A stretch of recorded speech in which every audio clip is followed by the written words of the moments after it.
โตพี่น้องเลยสร้างคนเข้ามาไปกระทึกพี่น้องมันคนบล็อกเข้ามาบัดขึ้นห้างก็นี่สิได้ให้สาวแตงอ่อนมาก่อน้ำแบบให้เรามายืนบล็อกให้ได้นี่พี่น้องเอ้ยให้สร้างเพิ่นเท่เลยก็ได้ขนมลุงพวกแล้วบ่นี่มันยังต่ำอยู่เลยเรายังบ่มีเวียกเนาะโอกาสของคนหมู่มีเวียกได้เวียกบ่ให้ไปซื้อนักกินก่อนเด้อ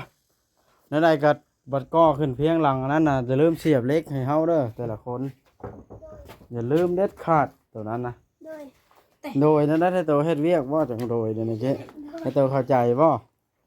วิธีการนั้นนะแดดเนาะปล่อยปูนไว้จนสิแข็งเบิดเนาะเอามาก่อตัวนี้แล้วนี่เนาะข้อสุดก็ได้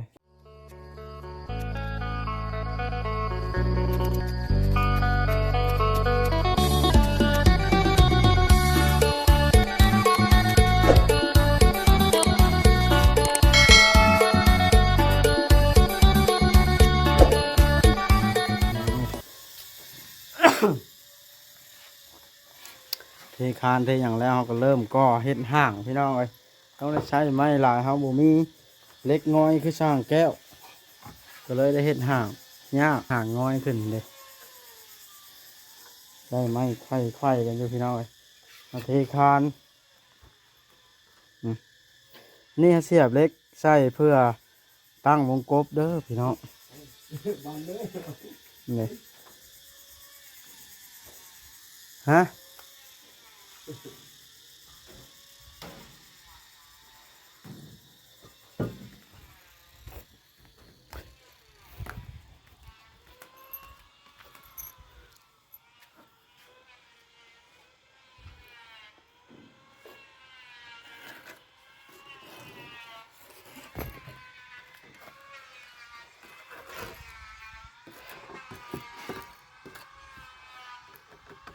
ทางเวียงคือก่อพ่นออกแท้นี่จนสิเพียงอันนี้เลยตีเข้า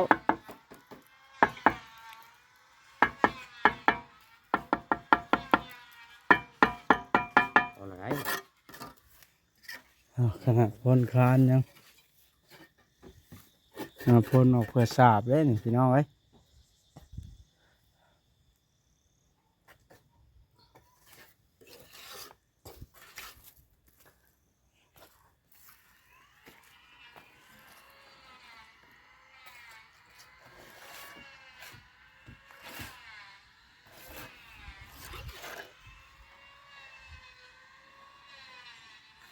ตีเขาอีกตีนมันนี่แจนี่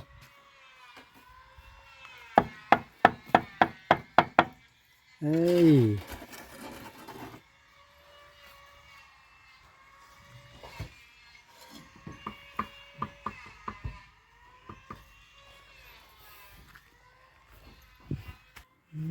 เที่ยงแดดแล้วพี่น้องแค่แน่แต่มุ้งแล้วบ้าน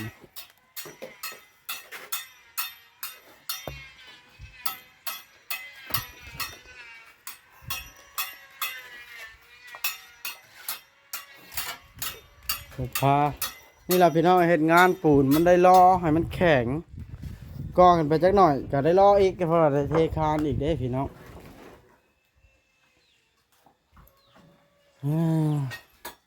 เทคานทับหัววงกบก็ขึ้นไปอีกนี่พี่น้องเลยมันบ่ง่ายกันได้อันนี้ก็ได้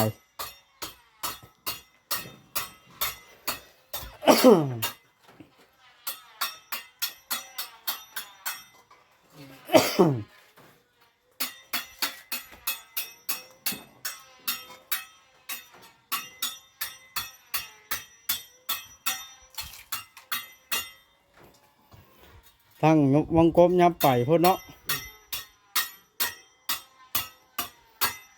ลืมเบิ่งเล็กกระปูขอแทกเล็กกระปูว่านี่เลยพอดี2 ก้อนครึ่งมันตั้งอะไรตั้งยับไปน้อยนึงพอดีแล้วค ขอบทั้งวางนอน เวลาเสียงชาดชิดๆแล้วลูกไข่เบิ่งแจ๊ดเนาะ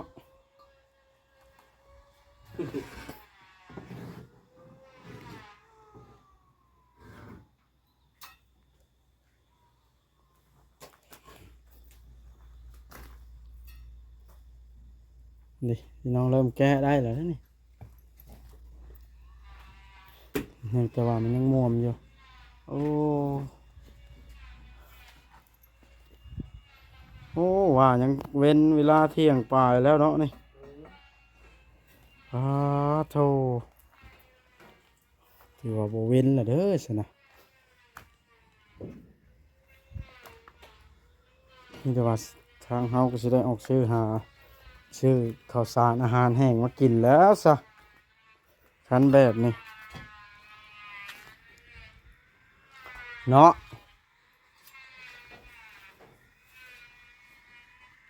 เราจะได้แบบเอาขึ้นมาต้มแล้วเขา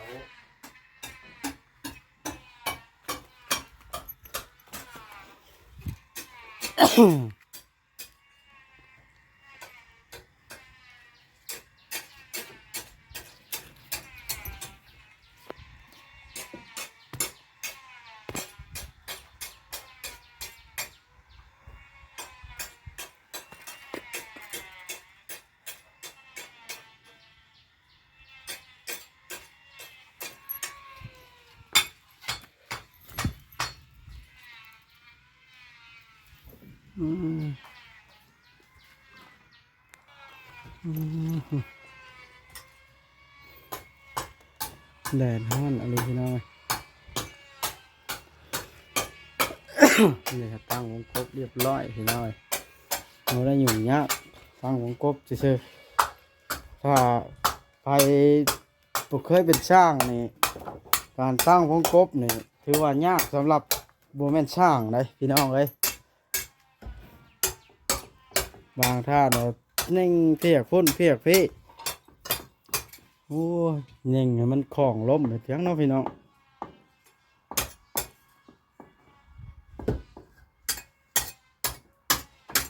ใหญ่โพดบ่ประตูนี่เนาะแม่นเอาประตูเดียวจะว่าสิคักเนาะมันเหมาะสมกับเพื่อนเด้อันนี้เป็นประตูบักใหญ่พี่น้องเลย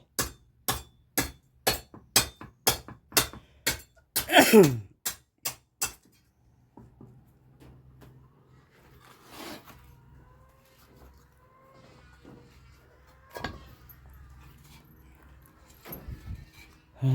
โธ่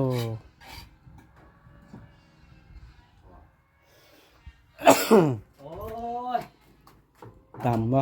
ทางมันแคบพี่น้อง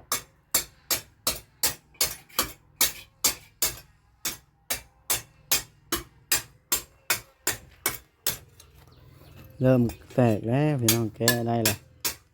มาแต่ซื้อของกินเนี่ยยันแก้ได้อยู่นี่ ซอยแค่อีกตาลมเนาะ มันก็ยากวันนี้ละการก่อเฮือนปูนพี่น้องเลยมานี่มาเที่ยงปลายแล้วหาก็ได้เทคานซื่อ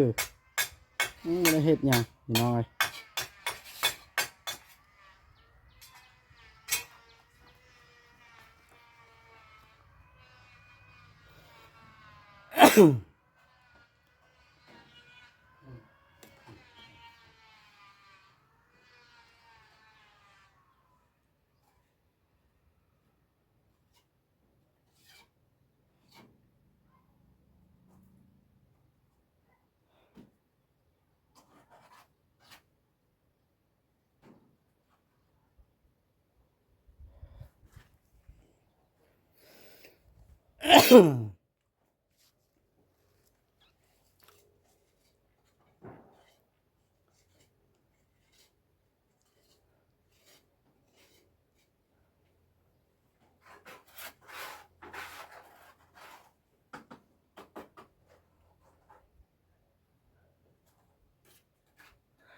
มันยังวางก็ลำบากขนาดวะนะให้ก้มก็ได้ค่าห่างเนาะ แหมนหมดก็นะ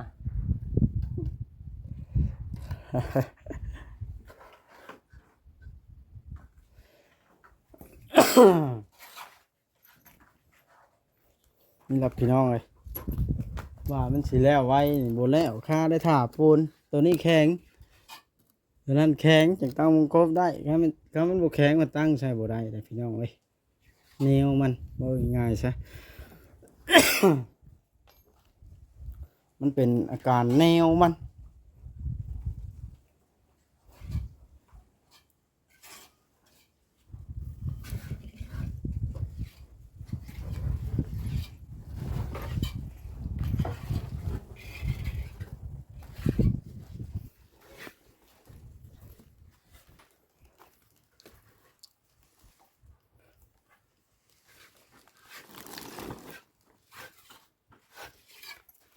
นอนหลายเมื่อยพี่น้องเลยบ่วัดก็ได้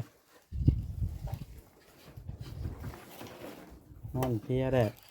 เฮ็ดห่างประกอบวงกบประกอบนี่มันเริ่มเมื่อยเฮ็ดอีเลาะต่อแตะ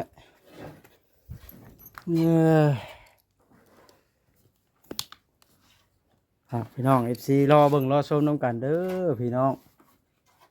ว่าเป็นจักใดโดนบ่สิแล้วพี่น้องเอ้ยเพื่อนมีนอกคักแน่ไปนี่มันก็คักแหล้วเนาะออกมาก็นั่งลิ้นเย็นปูชาดนอนเพื่อนคนบ่หลาย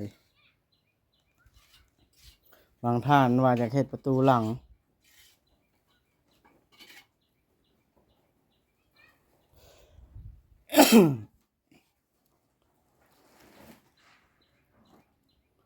มันห้องน้อยพี่น้องเลยเฮ็ดประตูพอดีที่มีแต่ประตูนะเฮ็ดเหมาะสมกับคนอยู่ว่าง่ายๆ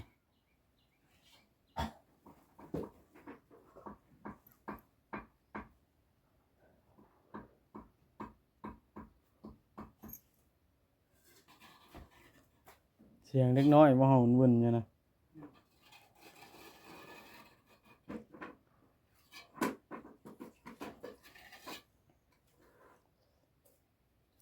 เขาสิได้อยู่บ่กระป๋อมเนาะแดดตามเนี่ย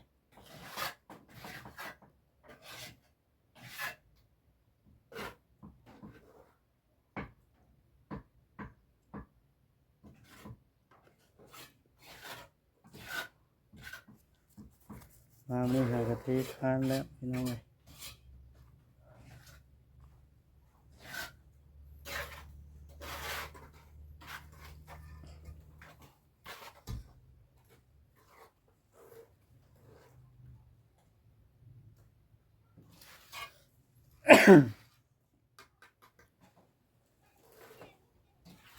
เขาหากระป๋อมตามป้าว่าเดี๋ยวมันบ่มีกระป๋อมตามป้า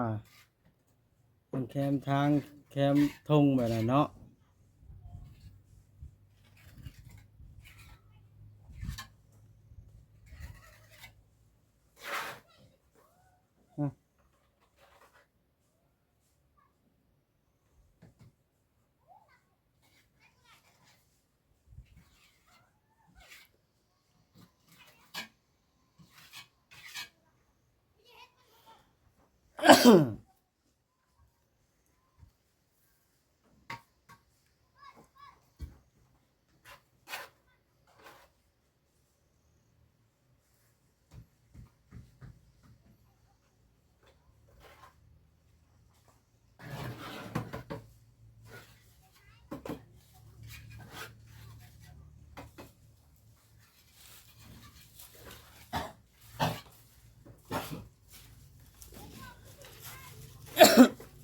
กระทุนว่ายังไงเนาะเนาะในของความรัก หน้าช่างเลี้ยงเอาเครื่องก้อนนี่นี่เครื่องตัวนี้มันมีเครื่องมันอยู่นี่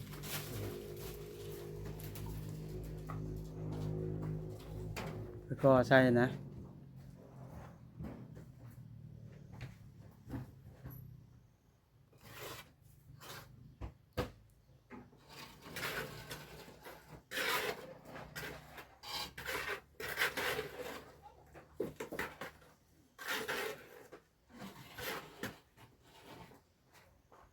10 บาทเนี่ยกระเป๋า เมื่อยขนาดพี่น้องจนข้านย่างเลยนี่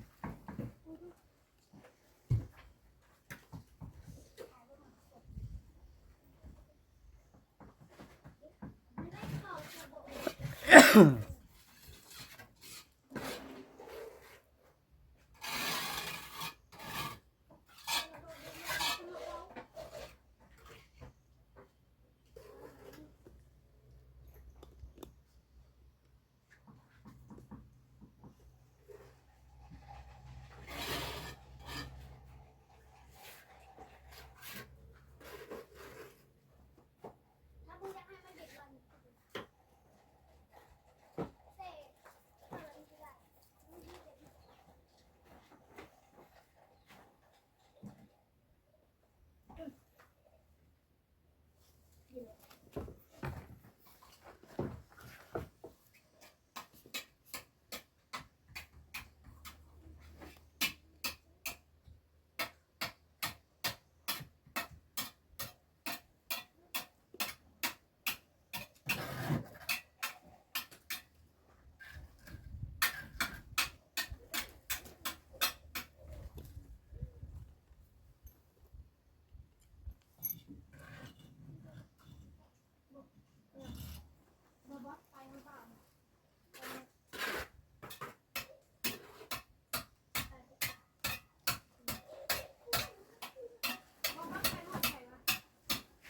ยังได้ต่อ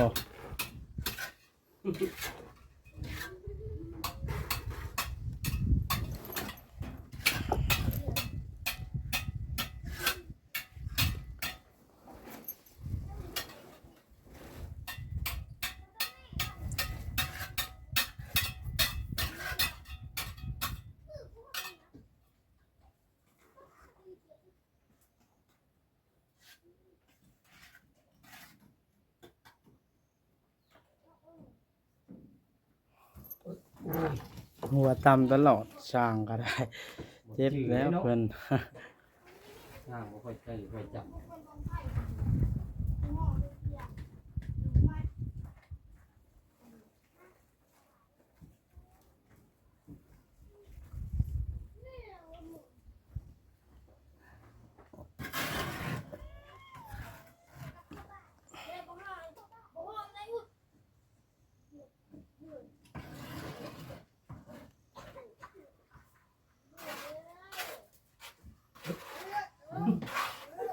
เบิ่มอยู่เนาะ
จ้ะถ้าจะออกซื้อนะกินในขั้นก่อขึ้นอย่าลืมอีกได้ช่างก็ได้เสียบเล็กให้หน่อยได้แต่ละคนได้เทคานทับหัว ของเยี่ยม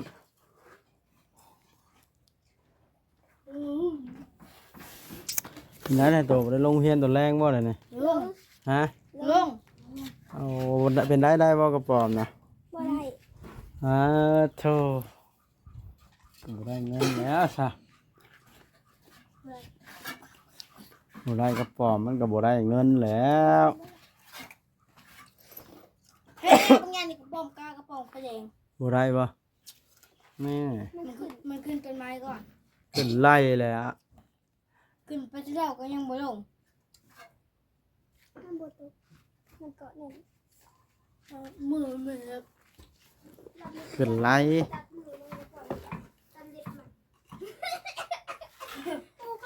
มึงคุยเป็นมึงคุยหนึ่ง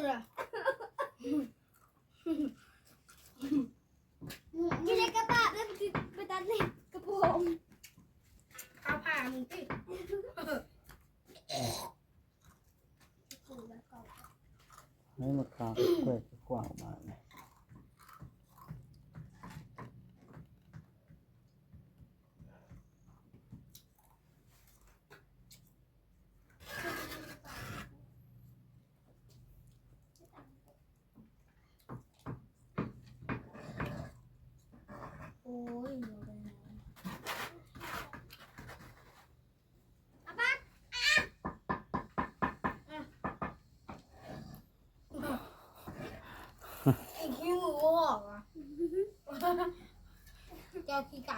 มันหลอนเบัดแล้วสามว่าวนะมันเหลือแต่น้ำแข็งแล้วจังคาย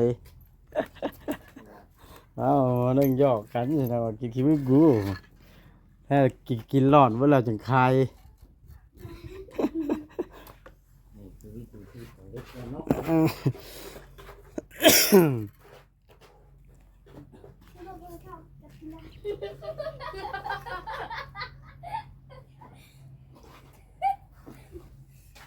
เอาพี่น้องเลยก็โอเคเด้อคลิปนี้ก็ได้สิได้จบคลิปโลกสิได้ไปหาอัพคลิปสักก่อนบาทเทนี่อัพคลิปให้พี่น้องได้เบิ่งและซื้อนะอยู่ในกินมาเลย